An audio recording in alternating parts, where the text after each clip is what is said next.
Clip ने तो ये महसूस कराई थी कि जैसे तरुण विजय जी जीवन के बड़े नजदीक से थे और कम से कम लोकतंत्र में, जहाँ लोकतांत्रिक व्यवस्था है, जहाँ गुड गवर्नेंस की बात होती है, वहाँ इस प्रकार की घटनाओं को स्थान नहीं मिलनी चाहिए। मैं इसकी निंदा करता हूँ। लेकिन सवाल ये है कि इस प्रकार की परिस्थिति पैदा हुई तो कैसे हुई, और तरुण विजय जी को वहां जाना पड़ा तो क्यों पड़ा। अभी वक्ताओं ने जो बातें रखी, कुछ बातें जब मैंने सुना तो मैं अपने अंतर्मन के भित्तियों में उठते हुए उस स्मृति में एक तरह से मैं पहुंच गया। जब बाबू जगजीवन राम की बात हो रही थी, बाबू जगजीवन राम जब काशी में मंदिर प्रवेश करने गए थे तो उनके साथ मेरे पिताजी गए थे, और जब बाबू जगजीवन राम दोबारा जब रक्षा मंत्री के रूप में थे और काशी फिर गए थे और एक मंदिर के में एक मूर्ति का अनावरण करने के लिए गए थे, तो उस समय मेरे बड़े भाई उनके साथ थे। और वो घटनाएं, मैं उस समय कॉलेज का स्टूडेंट था, लेकिन बहुत करीब से मैं उस घटना को देख रहा था, क्योंकि उस घटना में हम भी थे। जो वहां घटना हुई, यानी उन्होंने मूर्ति का अनावरण किया, फिर वहां नारे लगाए गए, मूर्ति को सफाई करने की कोशिश की गई, पवित्र करने की कोशिश की। ये अलग की बात है कि 23 लोगों को जेल भी जाना पड़ा। पर मैं उस घटना के बारे में नहीं बोलना चाहता। उस घटना का जब मैंने एनालिसिस किया तो मुझे लगा कि बाबू जगजीवन राम में क्या कमी थी जिनके साथ, जिसलिए उनके साथ इतनी बड़ी घटना हुई। कौन सी कमी थी? हमारे दुनिया में तो 2 ही 3 शक्तियां महत्वपूर्ण होती हैं, एक सामाजिक शक्ति, राजनीतिक शक्ति, आर्थिक शक्ति, कभी कभी अब शैक्षणिक शक्ति को भी माना जाने लगा कि शिक्षित व्यक्ति की का भी एक शक्ति होता है। बाबू जगजीवन राम शिक्षा क्षेत्र में बहुत आगे थे।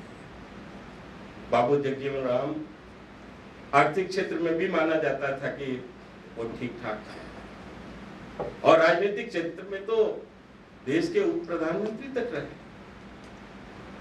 लेकिन इसके बाद भी कौन सी ऐसी शक्ति थी जिसकी वजह से उनकी इज्जत उतारने की कोशिश की गई? तो वो शक्ति अगर देखा जाए तो सामाजिक शक्ति थी, और दलित समाज में सामाजिक शक्ति की कमी की वजह से ये सारी घटनाएं होती। हिंदुस्तान ही एक ऐसा देश है जहां अस्पृश्यता है। हिंदुस्तान के अलावा दुनिया में कोई ऐसा देश नहीं है जहां अस्पृश्यता हो। इसलिए अस्पृश्यता की समस्या ये केवल और केवल हमारे इस देश की, बहुत सारी ऐसी समस्या, अमीरी गरीबी है या रेसिज्म वगैरह है, ये बहुत सारे देश की समस्या हो सकती है, पर अस्पृश्यता तो केवल और केवल हमारे देश की समस्या, और लंबे काल से 200 साल से हमारे देश में अस्पृश्यता यानी ये दलित समस्या के समाधान की कोशिश भी हो रही है। महात्मा फुले, साहूजी महाराज, महात्मा गांधी, संघ की तरफ से भी काफी गंभीर प्रयास हुए, डॉक्टर भीमराव अंबेडकर और हम लोग तक, तरुण विजय जी तक, वही उसी समस्या के समाधान के लिए एक एक कदम बढ़ा करके हम लोग आगे चल रहे हैं। यानी 200 साल से एक समस्या के समाधान की कोशिश की जा रही है, और कितने 100 साल तक इसको और भी कोशिश किया जाना चाहिए। क्या दलित समस्या के समाप्त करने के लिए क्या टाइम बाउंड कोई प्रोग्राम होनी चाहिए कि नहीं? आज इस सेमिनार में कुछ ऐसे प्रश्न उठे हैं, बहुत सारे प्रश्न मैंने सब नोट किया है। मैं इस पर कभी कोई लेख वगैरह तैयार करूंगा और कोशिश करूंगा कि इन प्रश्नों का उत्तर भी मैं खोजूं। पर बहुत सारे ऐसे प्रश्न हैं जिनके उत्तर तैयार हैं, समय कम है, 6 बजने वाला, 6 बज चुका है, 2-4 मिनट में और बोलूंगा। पर हकीकत ये है कि दलित समस्या का समाधान कोई इस प्रकार से नहीं है कि मंदिर और ऐसे चीजें बस यहीं तक ये सीमित है। अर्जुन मेघवाल जी ने कहा संसद में क्या है, 20 लाख लोगों में चुनाव लड़के जब एक व्यक्ति चुनाव जीत करके संसद भवन में जाता है तो वहां उसको सांसद का नहीं पहचान होता है, उसको दलित सांसद का पहचान। जब दलित वर्ग का कोई व्यक्ति अधिकारी बनता है, IAS IPS करता है, तो बाकायदे उसको दलित अधिकारी के नाम से ही उसका टैग लगता है। दलित परिवार के बच्चे अगर इंजीनियरिंग और मेडिकल की डिग्री लेकर के बड़ी मुश्किल से, मेहनत से, तंगिस में जब अपने व्यवहारिक सोसाइटी में जाते हैं तो वहां दलित डॉक्टर, दलित इंजीनियर का ही उनको पहचान मिलती है। किस विकास की बात किया जाए? दलित समस्या क्या विकास आर्थिक समस्या है? तो 100 करोड़ रुपए कमाने वाला दलित वो पैसे वाला दलित कहा जाता है, उसकी यही पहचान। पढ़ा लिखा दलित, डॉक्टर अंबेडकर ने संविधान तक को लिखा और भारत के आर्थिक विकास का पूरा नक्शा डॉक्टर अंबेडकर द्वारा बनाया गया। इस देश में जो 6 प्राथमिक बांध बने थे डॉक्टर अंबेडकर की निगरानी में बना था। इस देश का लेबर एक्ट जो बना है वो डॉक्टर अंबेडकर ने बनाया है। पावर कॉर्पोरेशन ऑफ इंडिया या जल बोर्ड ये डॉक्टर अंबेडकर का बनाया हुआ है। एम्प्लॉयमेंट एक्सचेंज ये डॉक्टर अंबेडकर का बनाया हुआ है। मजदूर अगर 8 घंटे काम करते हैं तो ये डॉक्टर अंबेडकर की दी हुई व्यवस्था है।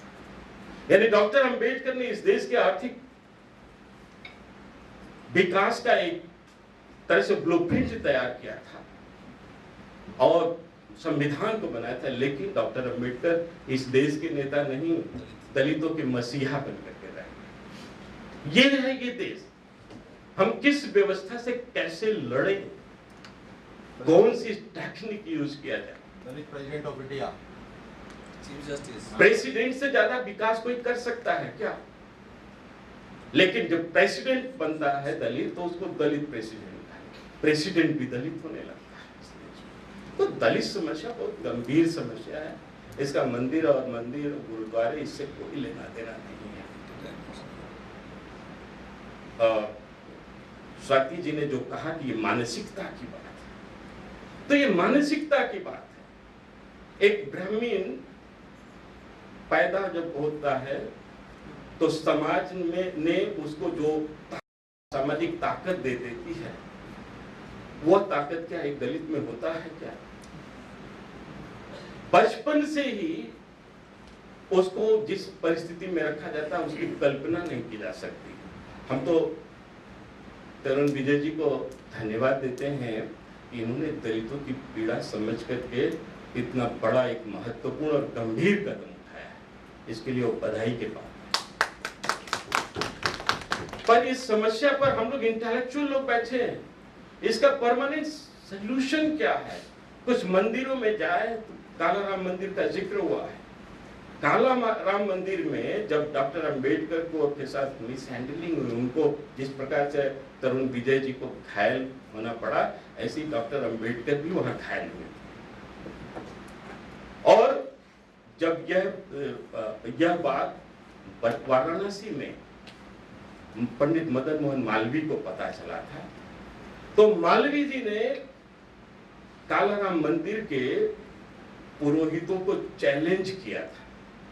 उन्होंने कहा था कि मैं फला डेट को आ रहा हूं और मैं सैकड़ों दलितों के साथ मंदिर में प्रवेश करूंगा, मैं देखता हूं कि कौन मेरे साथ क्या करता है। और मालवीय जी गोदावरी नदी में जाते, नासिक जाते हैं, गोदावरी नदी में स्नान करते हैं। गोदावरी के किनारे वो दलितों की 200 दलितों को इकट्ठा करके उनको कथा इत्यादि सुनाते हैं और इसके बाद मंदिर में प्रवेश करते हैं। किसी पुरोहित की हिम्मत नहीं पड़ी कि उनके सामने टिक जाए। ऐसे भी वाकयात हुए हैं।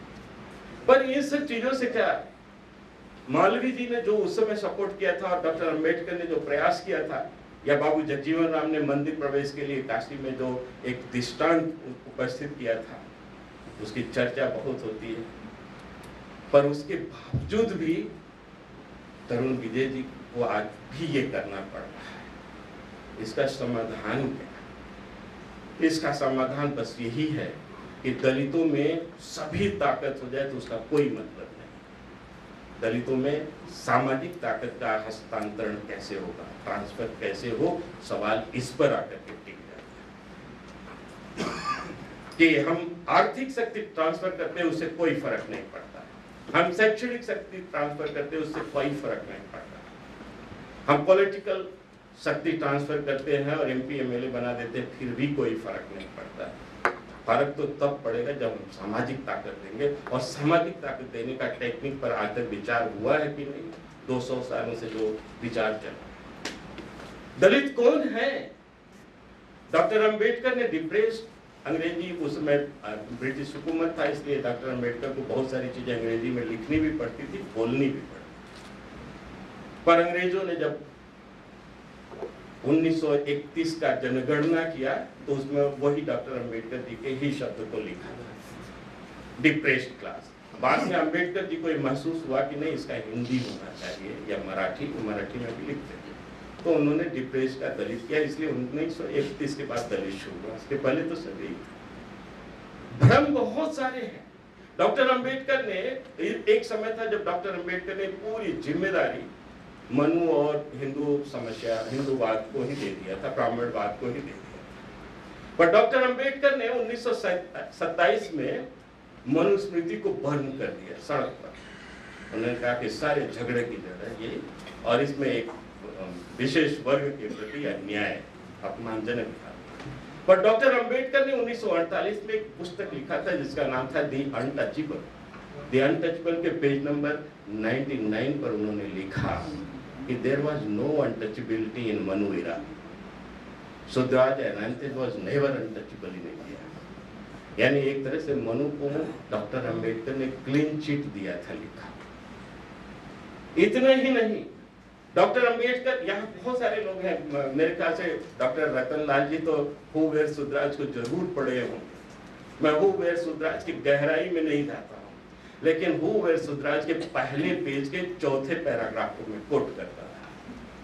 पहले पैराग्राफ, चौथे पैराग्राफ में लिखा है पहले पेज के कि भारत के जो वर्तमान दलित हैं ये प्राचीन या वैदिक कालीन सूत्र नहीं है, ये डॉक्टर अंबेडकर ने लिखा है। और चूंकि ये प्रीफेस में लिखा है, इसका मतलब ये बहुत इंपॉर्टेंट रहा होगा, इसलिए पहले पेज पर उसको जगह दी। उन्होंने साफ लिखा कि भारत के जो वर्तमान दलित हैं दे आर नॉट एंशिएंट और वैदिक शूद्रास, और शूद्रों से इनका कोई लेना देना नहीं, लेना देना शब्द।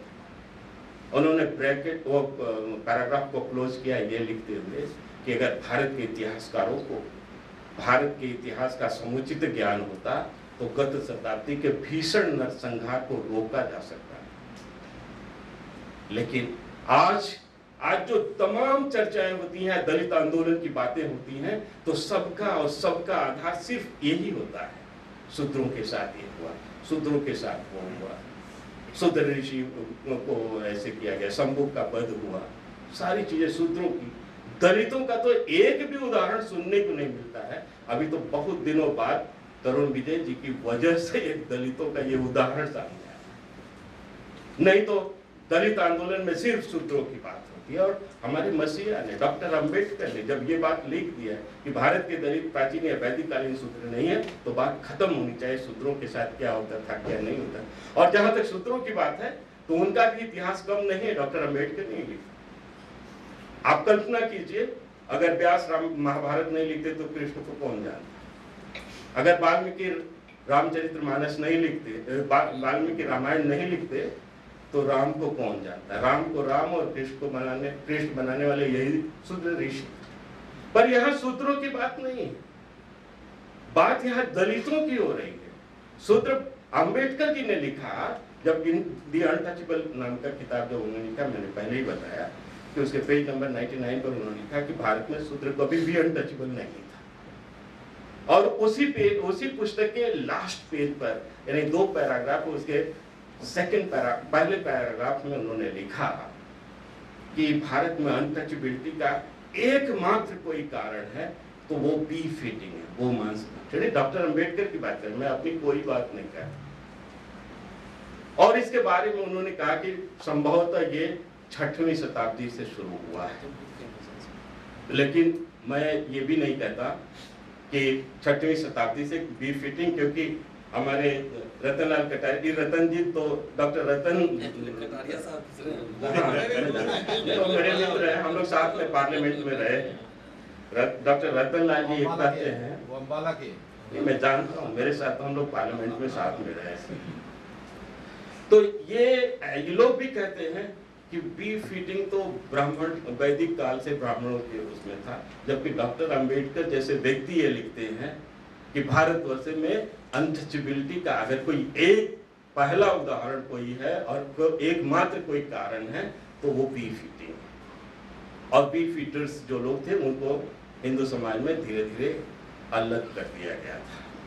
ये बहुत सारी ऐसी चीजें हैं जिन पर ध्यान देने का। मैंने 2-3 किताबें लिखी पिछले दिनों, उसका विमोचन हुआ था, हिंदू खटिक जाति का उत्थान और पतन का इतिहास, हिंदू चमार जाति का गौरवशाली इतिहास, यानी कहाँ उनके साम्राज्य थे, क्या क्या, वाल्मीकि जाति का गौरवशाली इतिहास। आपको आश्चर्य होगा कि हिंदू फोल्ड की क्या स्थिति है आज हिंदुओं में, हिंदू समाज में। जो एक समय ये था कि जो वैदिक ग्रंथों का अगर अध्ययन करेंगे, वेद पुराण इत्यादि का, तो आपको हिंदू समाज का जो ताना बाना मिलेगा वो आज के ताना बाना से बिल्कुल अलग है। पूरे वैदिक ग्रंथों में हिंदू समाज की स्थिति यह है कि 4 वर्ण है, 117 गोत्र है और मात्र 36 कास्ट। पर आज भारत सरकार की गजट के हिसाब से हमारे देश में 6,500 जातियां हैं और 50,000 से ज्यादा उपजातियां हैं। सिर्फ एक ब्राह्मण जाति में 1008 उपजातियां हैं, सिर्फ एक क्षत्रिय जाति में 1265 उपजातियां हैं। आप अगर दलित शेड्यूल कास्ट में आ जाए, 1208 दलित शेड्यूल कास्ट है, उनमें सिर्फ एक चमार जाति में 410 उपजातियां हैं, एक खटिक जाति में 18 से 71 उपजातियां हैं, कास्ट विद इन कास्ट। और इस जो हिंदू फोल्ड में सबसे लोवेस्ट कास्ट मानी जाती है सो कॉल्ड वाल्मीकि समाज, उसमें 623 उपजातियां हैं। मैंने एक का अध्ययन किया है। इनकी उत्पत्ति क्या है, कब ये थे, क्या भारतवर्ष में कब ये पहले शूद्र, जब शूद्र का कॉन्सेप्ट था, क्या ये शूद्रों से कन्वर्टेड है, क्या है? तो वो बहुत इंटरेस्टिंग सारी चीजें मिली हैं। मैं तो बस इतना जानता हूं कि दलित समस्या का समाधान आर्थिक, राजनीतिक या इस प्रकार का शैक्षणिक ये नहीं है। दलित समाज का केवल और केवल अगर समाधान है तो वो सामाजिक समाधान है, और दलितों में सामाजिक शक्ति का कैसे ट्रांसफर हो उस पर ध्यान देने की आवश्यकता है। और इस संदर्भ में डॉक्टर अंबेडकर की हू एंड सुधराज का जो पहले पेज पर उन्होंने लिखा है कि भारत के वर्तमान दलित प्राचीन या वैदिककालीन शूद्र नहीं है, अगर इतना ही मान लिया जाए तो कम से कम 50% समस्या का समाधान ही होगा। क्योंकि आज हिंदू फोल्ड में दलितों को शूद्र मान करके उनके साथ शूद्र का व्यवहार किया जाता है, उनको निम्न करने का व्यवहार किया जाता है। लास्ट में मैं जरूर कहूंगा कि परिस्थितियां कैसे चेंज है। 1 मिनट में अपनी बात समाप्त करूंगा कि एक समय था जब इस देश में विकास का एक दौर चल रहा था, और जब तमाम नौकरियां इसके लिए ये हुआ, आरक्षण की बात, ये मानसिकता पर मैं ये बात कह रहा हूं। तो उस समय जब नौकरियां निकलती थी तो कहा जाता था कि शेड्यूल कास्ट के कैंडिडेट नॉट अवेलेबल, वो उपलब्ध नहीं। जब वो उपलब्ध होने लगे तो कहा जाने लगा कि नॉट सुटेबल नहीं। और जब वो सुटेबल होने लगे तो ये कहा नहीं, वो ये कहा जाने लगा कि नॉट कैपेबल। और जब कैपेबल किया, आज वो कैपेबल भी होने लगे, और जब आईएएस में टॉप करने लगे दलित, तो आज ये कहा जाने लगा है नॉट सुपर कैपेबल। और जब वो अगर सुपर कैपेबल होने लगेंगे तो कोई ना कोई एडुल तैयार रहेगा उनका इंतजार करने के लिए, क्योंकि ये मानसिकता है इस देश की। इस माइंड सेट को कैसे ब्रेक किया जाए, इस पर बहस होगी, और कभी मौका मिला तो इस पर भी हम आप लोगों के सामने अपने विचार देंगे। मैं तरुण विजय जी को सचमुच में दिल से मैं ये कामना करता हूँ कि ये स्वस्थ रहें और अगुवाई करें इस समस्या का, क्योंकि ये समस्या सामाजिक, ये राजनीतिक नहीं है, आर्थिक नहीं है, शैक्षणिक भी नहीं है, ये सामाजिक समस्या है। और हम नहीं चाहते कि दलितों का आइलैंड बनाया जाए, बल्कि दलितों को मिलजुल करके इसी समाज में रहना है। तो मिलजुल करके कैसे व्यवस्था का एक स्वरूप खड़ा होगा, उस पर भी हमें सोचना है। बहुत बहुत धन्यवाद। बहुत बहुत धन्यवाद माननीय विजय सुंदर शास्त्री जी। सहभोज सहपूजन से आगे बढ़ के अगला स्टेप होगा एम्पावरमेंट का, सत्ता, संपत्ति, सम्मान और सोच में भागीदारी। The next step of empowerment is thought empowerment sir. So अब कार्यक्रम की विधिवत रूप से अंत करने के लिए मैं राजीव जी से अनुरोध करूंगा कि आए और धन्यवाद ज्ञापन दें। सर एक सवाल था तरुण विजय सवाल हम करना चाहते, लेकिन एक सवाल था तरुण अभी हम चाय के समय बात करेंगे। अभी अभी एक सवाल चाय के समय पूरी बात, क्योंकि हम सबको मौका देना चाहते थे, लेकिन एक ही सवाल कर फिर वो थैंक्स की चाय के समय कर लेने दीजिए, इतना भी जल्दी नहीं है। तरुण विजय सर से सवाल है, इन्होंने तो साहस किया है, और हम जब भी पेपर पढ़ते हैं तरुण विजय सर का लेख आता है तो मैं जरूर पढ़ता हूँ। आप जब एम्स में जातिवाद खत्म नहीं कर सकते और आत्महत्या करने वाले बच्चों को न्याय नहीं दिला सकते, आप कमेटी बना देते हैं और दोषी ठहरा देते हैं, लोग मजे से रिटायर भी करते हैं और यहीं रह जाते हैं, फिर कोई कमेटी में बैठ जाते हैं। जब आप एम्स में नहीं खत्म कर सकते, दिल्ली विश्वविद्यालय में नहीं खत्म कर सकते, जहाँ सब सोचने समझने वाले लोग हैं, तो फिर वहाँ गांव में कैसे आप खत्म करेंगे? तो ये पहले जो हम लोग सोचने समझने वाले लोग हैं, तो वहाँ देखना पड़ेगा। मैं पढ़ के आया हूँ गांव में, तो लेकिन गांव में चूँकि मैं इन चीज़ों को फाइट करते हुए आगे बढ़ गया, मुझको महसूस नहीं हुआ, और इसलिए नहीं महसूस हुआ, मेरे फादर जॉब करते थे, मैं हार्ड कोर कास्टिस्ट गांव से आता था, जहाँ बाबू जगजीवन राम का शायद ममहर या बाबूजी या बुआ का गांव है रानीपुर। तो वहाँ मुझे फील नहीं हुआ, क्योंकि मैं बहुत मेंटली स्ट्रांग था, इकोनॉमिकली भी, फादर जॉब भी करते थे। लेकिन जब मैं दिल्ली विश्वविद्यालय आता हूँ, जीआरएफ करता हूँ, ICSSR करता हूँ, तो फील होता है कमाल की चीज़ है। ये कमाल की चीज़ है कि हमारा जो वाइस चांसलर है ऑक्सफोर्ड से आने के बावजूद भी भूमिहारी रह जाता है, तो बड़ा हालात है।